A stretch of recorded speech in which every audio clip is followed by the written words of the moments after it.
नमस्कार सर्व शेतकरी समूहातील शून्य मशागत शेतकरी समूहातील सर्व शेतकरी बंधूंना माझा राम राम। आज दिनांक 1 जून आज रोजी मी माझ्या शेतामध्ये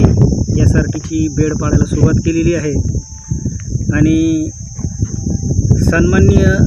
विठ्ठलभाऊ मारुती वैद्य यांचं ज्यावेळेस आम्ही शेत बघून आलो त्यावेळेस 44च्या तापमानामध्ये सुद्धा त्यांची माती ही पायाला नरम लागत होती आणि ज्यावेळेस त्यांची माती आम्ही हातामध्ये घेतली त्यावेळेस ती माती तुलनेनं इतर मातीपेक्षा हलकी वाटत होती, म्हणजे तिची घनता कमी झाल्यासारखी वाटत होती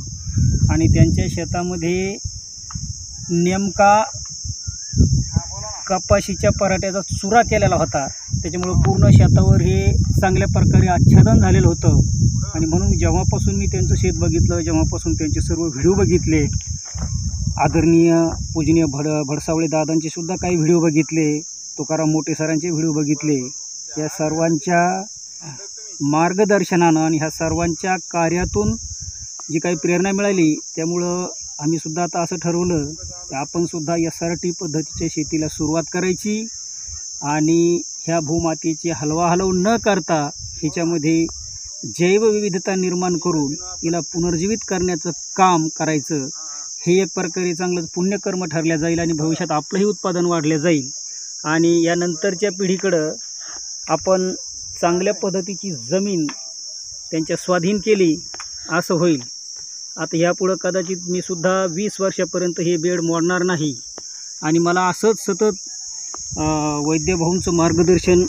हे मिळत राहिलेलं आहे आणि मिळत राहील आणि मी वेळोवेळी त्यांचं मार्गदर्शन घेत राहील, कारण मी ह्या वर्षी नवीन आहे। त्याच्यामुळं त्यांनी मला आता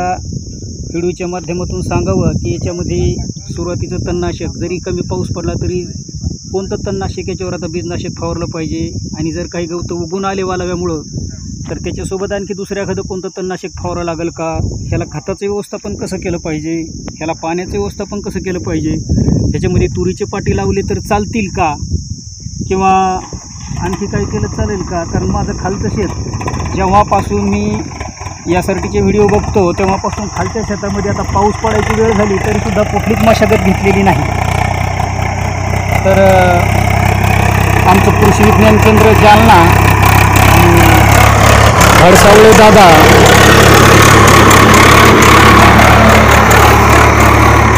त्यांना मनोमन वंदन करतो आणि आदरणीय विठ्ठल भाऊ यांनाही मनापासून यांचे आभार मानून यांना धन्यवाद देतो आणि आज या SRTला सुरुवात झाली हे असं तुम्ही सर्व बघतायत। म्हणून सर्व शेतकरी बांधवांना ह्या शून्य मशागत शेतकरी समूहातील